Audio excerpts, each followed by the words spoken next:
নমস্কার বন্ধুরা, সকলকে আমার চ্যানেলে স্বাগত। রাজ্যের সরকারি কর্মচারী পেনশনার এবং ফ্যামিলি পেনশনারদের ডিএ এবং বকেয়া ডিএ নিয়ে এই মুহূর্তে একটি অত্যন্ত ভালো খবর সামনে এসেছে। আমরা সকলেই ইতিমধ্যে জেনে গেছি, সংগ্রামী যৌথ মঞ্চের আহ্বায়ক ভাস্কর ঘোষ মহাশয়কে রাজ্যের মুখ্যমন্ত্রীর তরফ থেকে নবান্ন থেকে ফোন করা হয়েছিল এবং তিনি জানিয়েছেন যে যে সমস্ত ডিএ মামলাকারী সংগঠন আছে তাদের প্রতিনিধিদের সঙ্গে তিনি বৈঠক করতে চান এবং এই বৈঠকটি আগামী 30শে মে 2026 নবান্নে সকাল 11টা নাগাদ হতে চলেছে।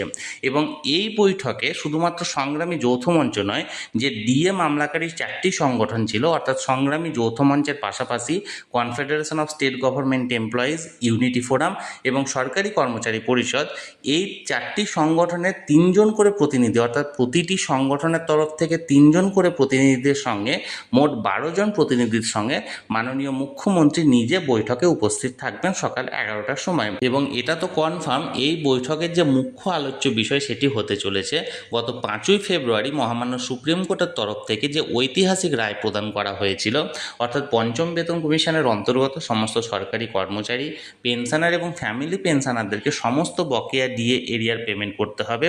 এবং এই পেমেন্ট করার যে প্রক্রিয়াটি সেটি পূর্ব সরকার করে রেখেছিল এবং রাজ্যের যে সমস্ত রাজ্য সরকারি কর্মচারী এবং রাজ্য সরকারি পেনশনার ছিলেন তাদেরকে কিছুটা পার্সেন্ট এরিয়ার প্রদান করা হয়েছে। কিন্তু রাজ্যের শিক্ষক, অশিক্ষক কর্মচারীর পাশাপাশি অন্যান্য যে সমস্ত গ্র্যান্টিন এড সংস্থার কর্মচারী এবং পেনশনাররা আছেন তারা এখনও পর্যন্ত বকেয়া ডিএ এরিয়ারের কিছুই পাননি।